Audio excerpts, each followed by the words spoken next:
The National Broadcasting Company presents Radio City Playhouse, Attraction 34.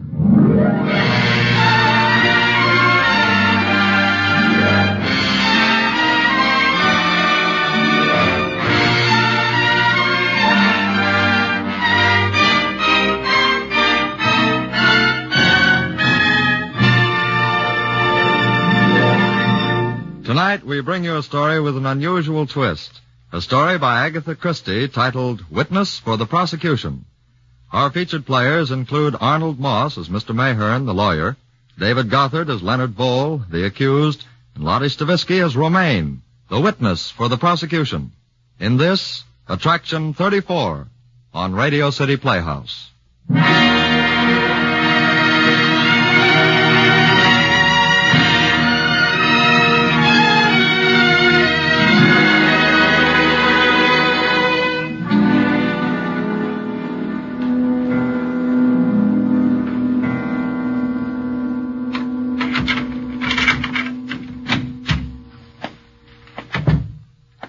The light's still on in the parlor, and it's midnight. Surely Mr. Bowl hasn't stayed with Miss French till this hour.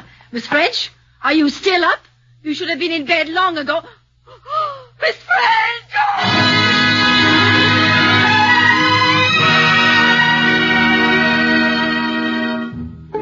Read all about it. Hatchet murder committed in Hillsdale. Police arrest Leonard Bowl as suspect. Read all about it. Hatchet murder in Hillsdale.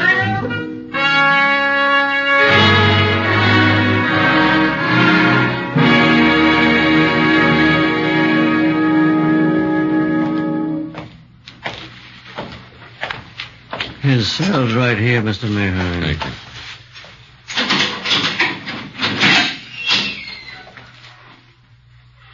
Good afternoon, Mr. Bowl. Oh, hello, Mr. Mayhern. You have 30 minutes, sir.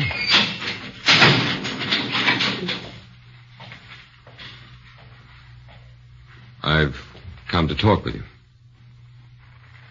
Mr. Bowl. Yes.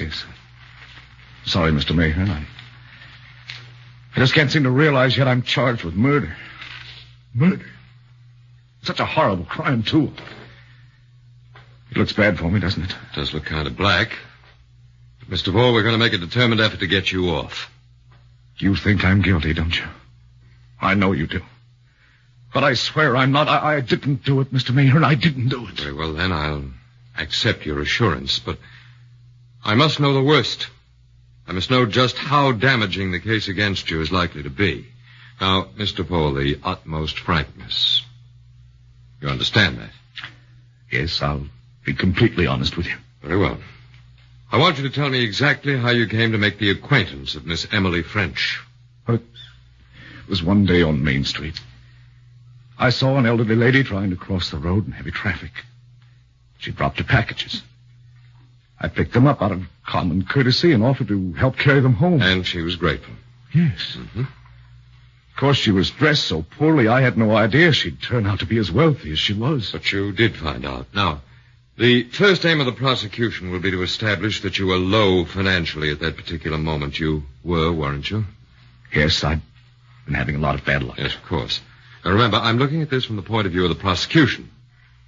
Now, why did you, a young man of 33, good-looking, fond of sport, popular with your friends, devote so much of your time to an elderly woman with whom you could hardly have anything in common?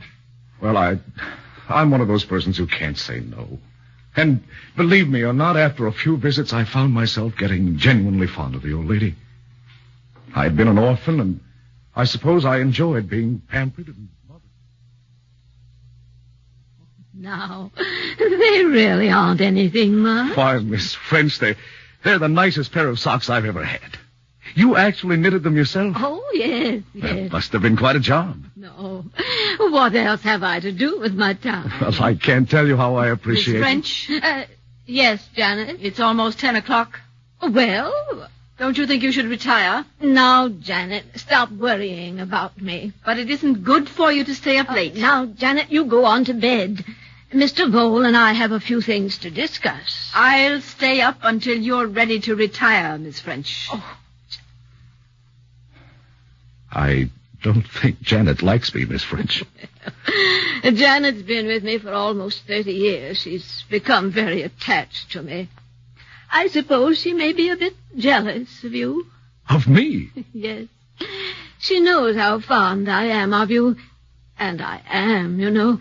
Why, you seem like an adopted son to me. You're very kind. But I mustn't keep you up any longer. Oh, no, don't go. There really is something I want to talk to you about. Something very, very important. It was then she asked me to look after her business affairs. Mm-hmm. She understood very little about money matters and was worried over some investments. No, wait a minute, Mr. Vole. Janet Mackenzie says her mistress was a good businesswoman, and that's substantiated by the testimony of her bankers. I can't help that. It's what she told me. And I swear to you that my dealings were all perfectly fair and above board. The prosecution can't get hold of a thing on that score. Well, you relieve my mind very much.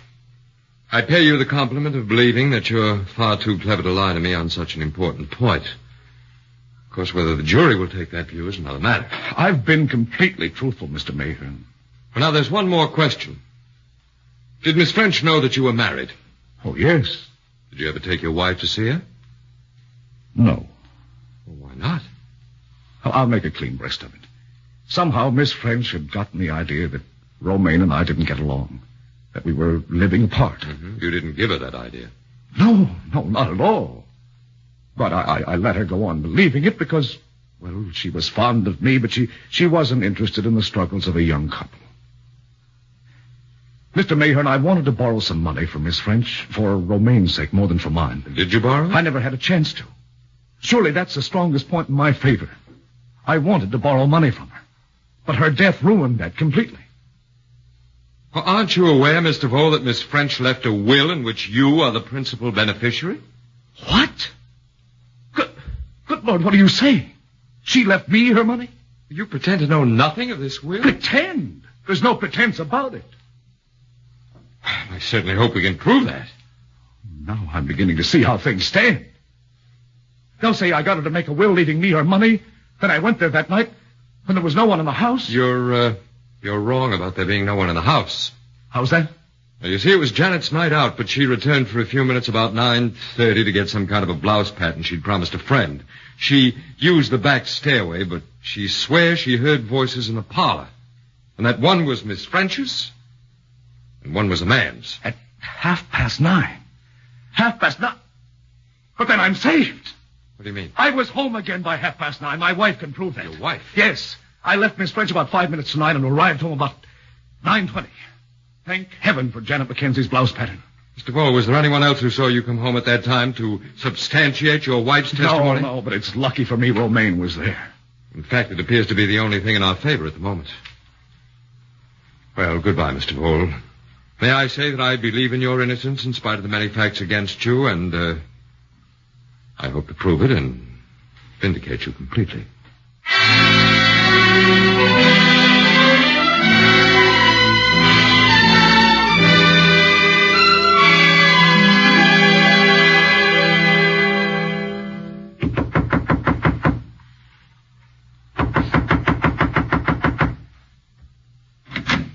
What is it? I'd like to see Mrs. Leonard Vole, please. Yeah? I'm Henry Mayhern, Mr. Vole's lawyer.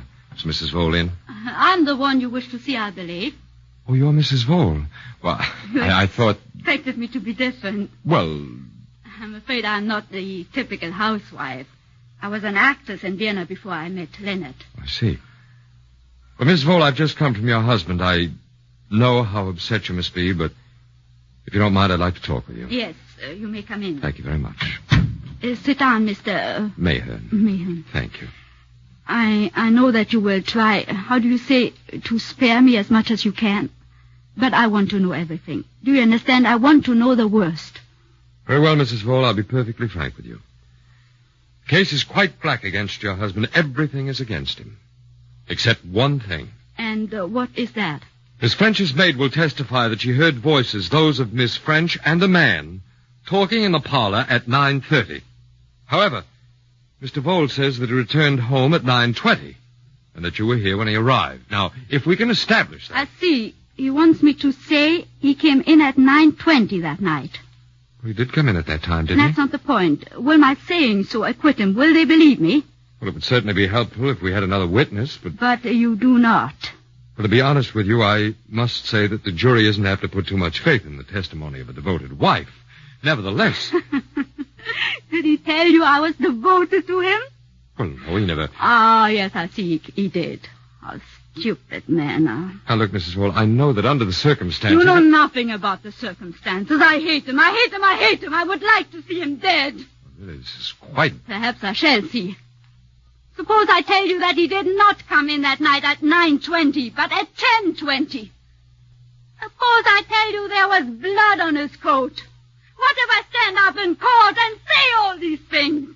You, cannot be asked to give evidence against your husband. He is not my husband. What do you mean? My name is Romaine Heigler. My real husband is alive, but in a madhouse.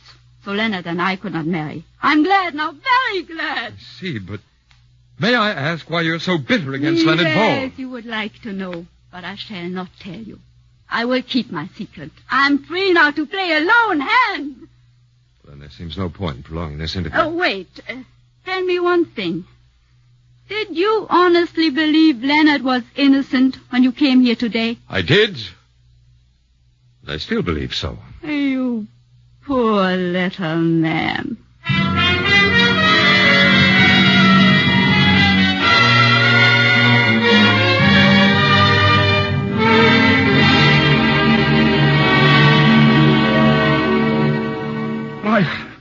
I don't understand her attitude, Mr. Mayor. I can't explain it.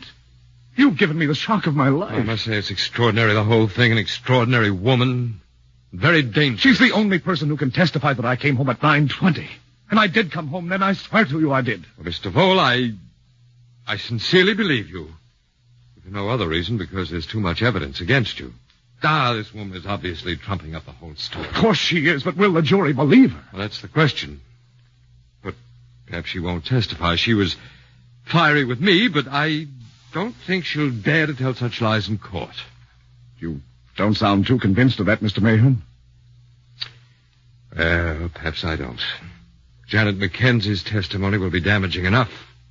If they think to call Miss Heigler to the stand, well, we can only wait and hope. Wait and hope.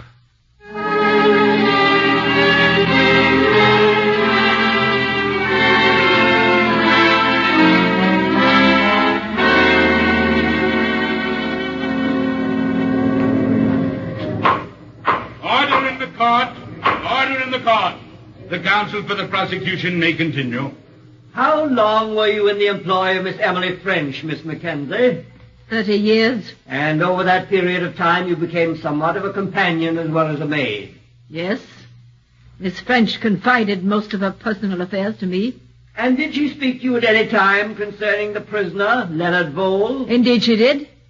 He wormed himself into Miss French's affections, good and proper. Your Honor, I object. That statement is irrelevant to the question. Objection sustained. Silence in the court. Continue. Miss Mackenzie, was Miss French under the impression that Mr. Vole was married? No, she was not. She told me that she was thinking of marrying him. Order in the court. Now, Miss Mackenzie, when Miss French's will was read, it was learned that she had named Leonard Vole as her principal beneficiary. Were you aware of this fact previous to the opening of the will? Yes.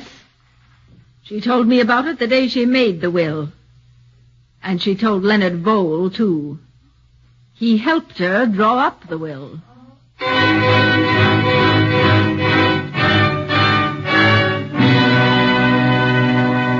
Cross-examination. Very well, Miss Mackenzie, you may step down. Will the state proceed to call its next witness? Sorry, Mr. Wall, I couldn't shake her. I hoped to be able to break her down. But she made up half she said on the stand. I swear she did. Janet hates me, Mr. Mayor. Obviously. Well, maybe the jury will realize she has no reason to love you and will discount her testimony accordingly. It looks bad for me, doesn't it? It could be worse. We may be all right If yet. it please the court, our next witness, Your Honor. Will Miss Romaine Heigler please take the stand? Your name is Romaine Heigler? Yes. You are an Austrian subject? Yes.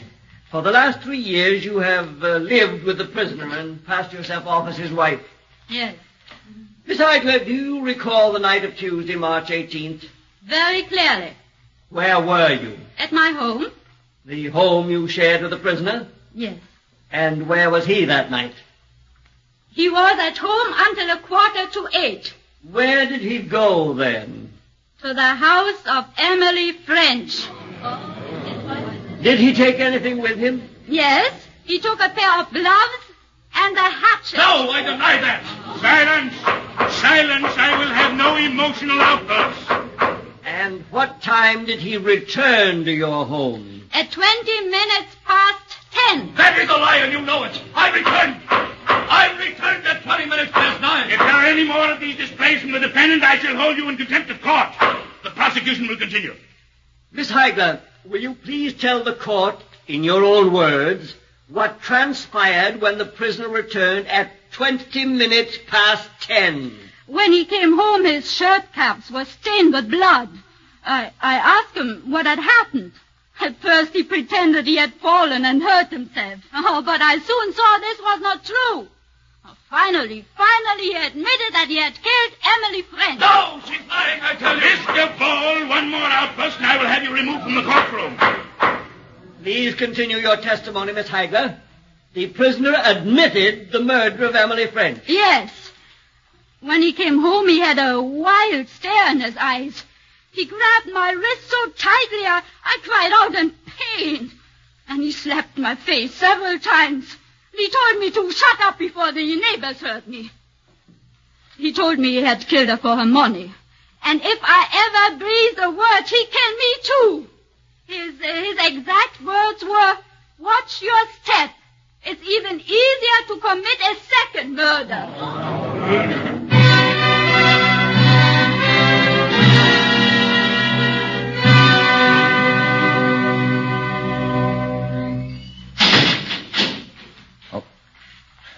Mr. Mayhew, I didn't expect to see you again this evening. Well, I came because a rather strange thing has happened. When I reached my apartment, I found this letter. It's signed by a Mrs. Bendowski. You ever hear of her? Bendowski? Uh-huh. No. Well, listen to what she has to say. Dear Mr. Lawyer, if you want that painted Heigler woman showed up for what she is, her and her pack of lies, you just come to 516 Gay Street, Greenwich Village tonight. It'll cost you $200, so don't come unless you're willing to pay. Ask for Mrs. Bendowski. Are you sure that name means nothing to you?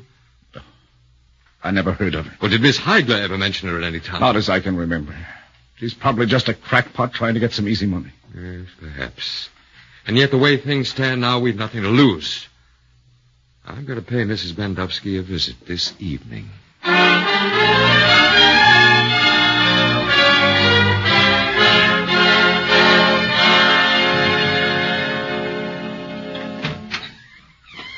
Mrs. Bendowski? So it is you, dearie. Nobody with you, is there? Oh, no, I'm alone. Good. I don't go in for playing tricks, nor for people who play them.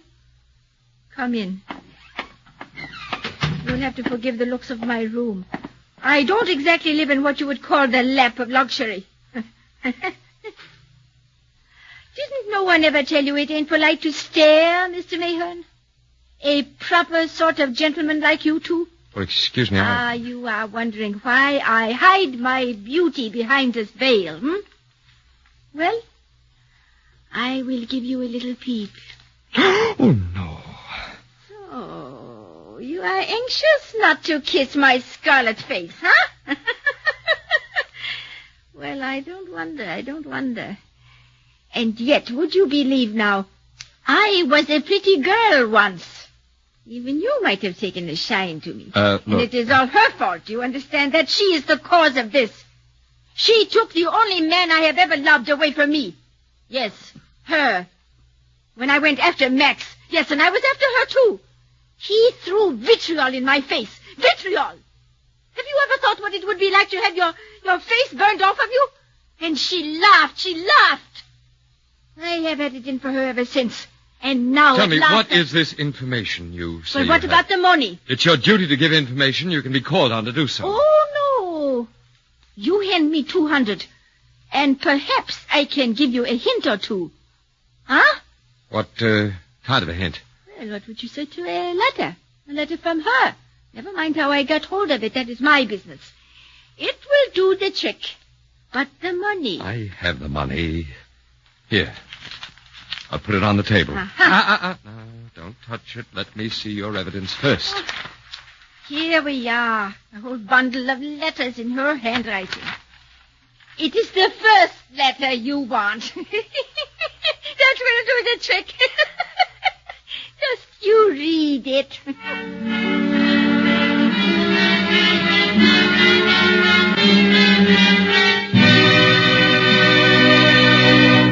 Your Honor, ladies and gentlemen of the jury, I charge that the testimony of Romaine Heigler has been a malicious fabrication from beginning to end. What? Yes! I accuse Romaine Heigler of inventing her testimony to send an innocent man to his death. Oh, this is Miss absurd! Heigler, do you deny that you're in love with a man other than Leonard Of Vole? course I deny it. What a ridiculous statement. I was completely faithful to Leonard Vole until he became a barbaric murderer and threatened to kill me, too. And you still maintain that the defendant confessed committing the crime? Of course I do. I swore to it yesterday, and it is true. What are all these utterly foolish questions about? They're about just this, Miss Heigler. I offer as evidence to the court this letter, written in your own handwriting. It reads as follows. Max, beloved, the fates have delivered him into our hands. He has been arrested for murder, but yes, the murder of an old lady, Leonard, who would not hurt a fly. At last I shall have my revenge. The poor chicken, I shall say that he came in that night with blood upon him, that he confessed the crime to me. I shall hang him, Max, and when he hangs, he will know and realize it was Romaine who sent him to his death. And then happiness, beloved, happiness at last.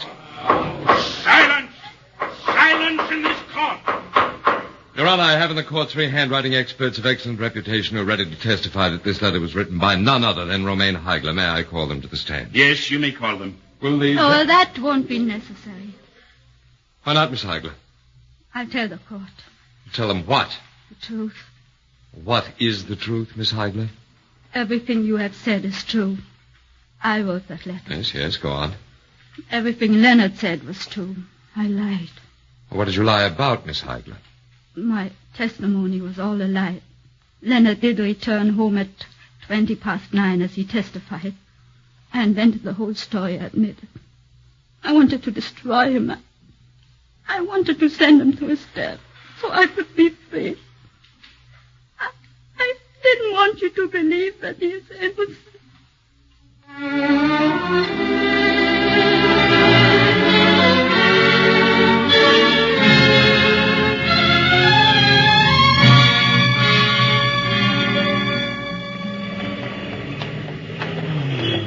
Fresh air. Can I really believe it, Mr. Mayor? I'm actually free. Very happy to say that you are indeed acquitted. Oh, things looked so black for me yesterday. You've had the closest of all possible shades, but no need to think of past troubles now. You're a very fortunate man, Mr. Vole.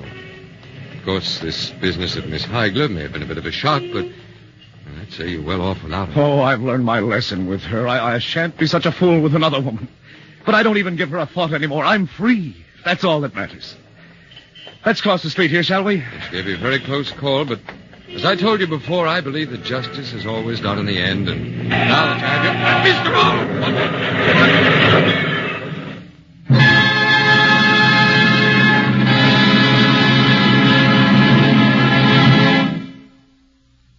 Oh, yes, Mr. Mayhern. You defended Mr. Vole, didn't you? Yes, I did. Come this way. He's in this room on the left. Tragic, wasn't it? His untimely death. Yes, he had everything to live for. It's ironic, really, to escape death so narrowly in the courtroom, only to walk outside and meet it in the street. Fate just had it in for him, I guess. Many people see him? Oh, there have been, but they've most all gone now. I think there's only one left, a relative of some sort. in there, Mr. Thank you. Pardon me, I hope you won't think that I'm intruding. No. Come in, Mr. Mayor. Miss Heigler? Yes. I didn't recognize you in that veil. Go on. You did not expect me to find me here. No, quite frankly, I didn't, but then... Go on, say it. Well, after what's happened, I suppose nothing you do should surprise me. Considering what you have done or tried to do to him, I hardly thought you'd make a mockery of his death. By wearing the veil of mourning. Yes. Strange. I thought you were cleverer than that, Mr. Mahan. What? It's not the first time you have failed to see through a veil. What are you talking about? The woman in Gay Street. Do you remember? Well, yet... Miss Heigler! You never guessed that I was Mrs. Bendowski. But that's impossible. No. Have you forgotten I was an actor? Well, yes, I know, but... I mean, her face... That was easy enough. The light in the room was too bad for you to see through the veil and know it was only makeup. But why? Why did I play a lone hand? Because I loved him. Because I had to save him. But why such an elaborate comedy as that? Why didn't you simply testify in his favor? No, the evidence of a woman devoted to him would not have been enough. You hinted as much yourself. They would not have believed me. Perhaps, but... But if I testified falsely against him, and you forced a confession from me that it was all a lie, then I would be damned in the eyes of the law, and the jury would feel bound to acquit him. And, the bundle of letters? I wrote them all myself. What about the man called Max? He never existed. I see. Well, I'm afraid I misjudged you, Miss Heigler, but I still think we could have got him off by the normal procedure. I dared not risk it. You had no evidence to prove Leonard's innocence. You merely believed it. And you knew it. I see. My dear Mr. Mahan, you do not see it at all.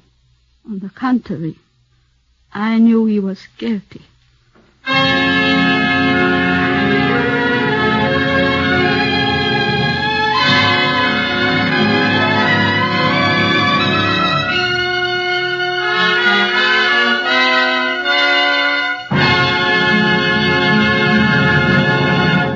You have just heard Witness for the Prosecution by Agatha Christie, adapted for radio by Agnes Eckhart.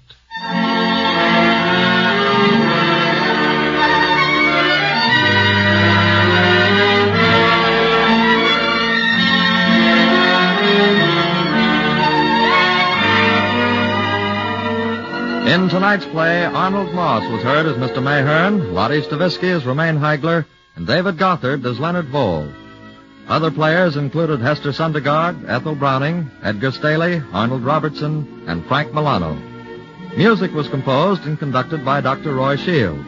Radio City Playhouse is supervised for the National Broadcasting Company by Richard P. McDonough. Next week, you'll hear another exciting play, Thomas Burke's classic, The Hands of Mr. Ottermole. Attraction 35 on Radio City Playhouse.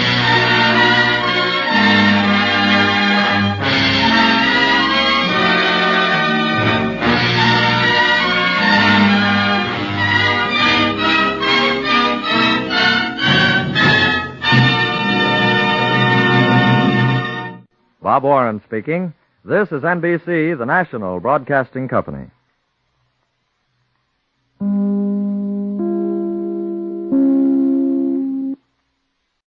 Enjoyed being pampered and mothered. Now, they really aren't anything, Ma. Why, Miss French, they're the nicest pair of socks I've ever had. You actually knitted them yourself? Oh, yes. That must have been quite a job. No. What else have I to do with my time? Well, I can't tell you how I appreciate Miss French? Yes, Janet. It's almost 10 o'clock. Well, don't you think you should retire? Now, Janet, stop worrying about me. But it isn't good for you to stay up late. Now, Janet, you go on to bed. Mr. Vole and I have a few things to discuss. I'll stay up until you're ready to retire, Miss French. Oh. I don't think Janet likes me, Miss French. Janet's been with me for almost 30 years. She's become very attached to me. I suppose she may be a bit jealous of you. Of me? Yes. She knows how fond I am of you. And I am, you know. Why, you seem like an adopted son to me. You're very kind. But I mustn't keep you up any longer. Oh, no, don't go. There really is something I want to talk to you about. Something very, very important. It was then she asked me to look after her business affairs. Mm-hmm. She understood very little about money matters and was worried over some investments. No, wait a minute, Mr. Vole. Janet Mackenzie says her mistress was a good businesswoman, and that's substantiated by the testimony of her bankers. I can't help that. It's what she told me. And I swear to you that my dealings were all perfectly fair and above board. The prosecution can't get hold of a thing on that score. Well, you relieve my mind very much. I pay you the compliment of believing that you're far too clever to lie to me on such an important point. Of course, whether the jury will take that view is another matter. I've been completely truthful, Mr. Mayhern. Well, now, there's one more question. Did Miss French know that you were married? Oh, yes. Did you ever take your wife to see her? No. The National Broadcasting Company presents Radio City Playhouse, Attraction 34.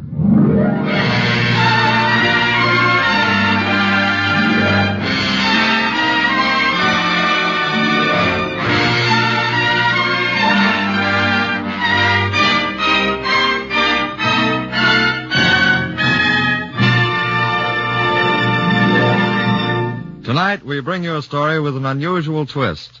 A story by Agatha Christie titled Witness for the Prosecution.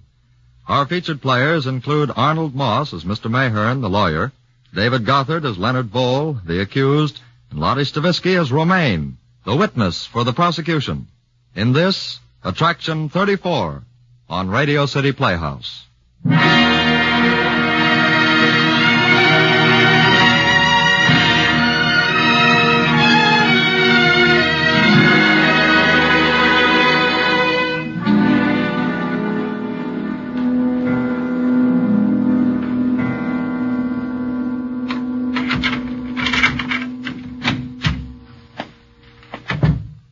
Why, the light's still on in the parlor, and it's midnight. Surely Mr. Vole hasn't stayed with Miss French till this hour. Miss French, are you still up?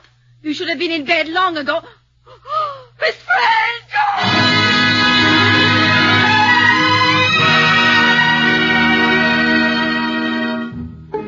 Read all about it. Hatchet murder committed in Hillsdale. Police arrest Leonard Vole as suspect. Read all about it. Hatchet murder in Hillsdale.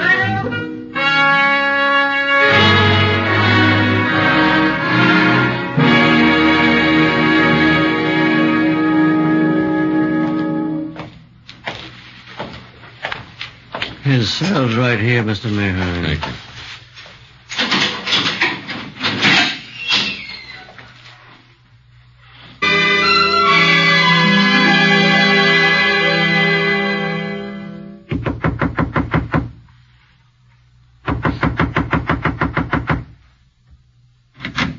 What is it? I'd like to see Mrs. Leonard Vole, please. Yeah? I'm Henry Mayhern, Mr. Vole's lawyer. Is Mrs. Vole in? I'm the one you wish to see, I believe. Oh, you're Mrs. Vole. Well, I thought... Expected me to be different. Well, I'm afraid I'm not the typical housewife. I was an actress in Vienna before I met Leonard. I see. Well, Miss Vole, I've just come from your husband. I know how upset you must be, but if you don't mind, I'd like to talk with you. Yes, you may come in. Thank you very much. Sit down, Mr. Mayhern. Mayhern. Thank you. I know that you will try, how do you say, to spare me as much as you can. But I want to know everything. Do you understand? I want to know the worst. Very well, Mrs. Vole, I'll be perfectly frank with you. The case is quite black against your husband. Everything is against him. Except one thing. And what is that? Miss French's maid will testify that she heard voices, those of Miss French and a man, talking in the parlor at 9:30. However, Mr. Vole says that he returned home at 9:20, and that you were here when he arrived. Now, if we can establish that... I see. He wants me to say he came in at 9:20 that night. Well, he did come in at that time, didn't That's he? not the point. Will my saying so acquit him? Will they believe me? Well, it would certainly be helpful if we had another witness, but... But you do not. Well, to be honest with you, I must say that the jury isn't apt to put too much faith in the testimony of a devoted wife. Nevertheless... Did he tell you I was devoted to him? Well, no, he never... Ah, yes, I see he did. How stupid man. Now, look, Mrs. Hall, I know that under the circumstances... You know nothing about the circumstances. I hate him. I hate him. I hate him. I would like to see him dead. This is quite... Perhaps I shall see. Suppose I tell you that he did not come in that night at 9:20, but at 10:20. Suppose I tell you... Well, why not? I'll make a clean breast of it. Somehow Miss French had gotten the idea that Romaine and I didn't get along, that we were living apart. Mm-hmm. You didn't give her that idea. No, not at all. But I let her go on believing it because, well, she was fond of me, but she wasn't interested in the struggles of a young couple. Mr. Mayhearn, I wanted to borrow some money from Miss French for Romaine's sake more than for mine. Did you borrow it? I never had a chance to. Surely that's the strongest point in my favor. I wanted to borrow money from her. But her death ruined that completely. Well, aren't you aware, Mr. Vole, that Miss French left a will in which you are the principal beneficiary? What? Good Lord, what are you saying? She left me her money? You pretend to know nothing of this will? Pretend? There's no pretense about it. I certainly hope we can prove that. Now I'm beginning to see how things stand. They'll say I got her to make a will leaving me her money. Then I went there that night when there was no one in the house. You're wrong about there being no one in the house. How's that? Well, you see, it was Janet's night out, but she returned for a few minutes about 9:30 to get some kind of a blouse pattern she'd promised a friend. She used the back stairway, but she swears she heard voices in the parlor. And that one was Miss French's, and one was a man's. At 9:30. 9:30? But then I'm saved. What do you mean? I was home again by 9:30. My wife can prove that. Your wife? Yes. I left Miss French about 5 minutes to 9 and arrived home about 9:20. Thank heaven for Janet Mackenzie's blouse pattern. Mr. Vole, was there anyone else who saw you come home at that time to substantiate your wife's testimony? No, but it's lucky for me Romaine was there. In fact, it appears to be the only thing in our favor at the moment. Well, goodbye, Mr. Vole. May I say that I believe in your innocence in spite of the many facts against you, and I hope to prove it and vindicate you completely.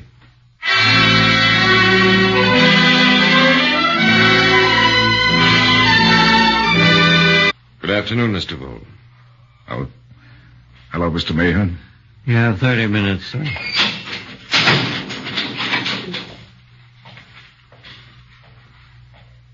I've come to talk with you. Mr. Vole. Yes. Sorry, Mr. Mayhearn. I just can't seem to realize yet I'm charged with murder. Murder? Such a horrible crime, too. It looks bad for me, doesn't it? It does look kind of black. But, Mr. Vole, we're going to make a determined effort to get you off.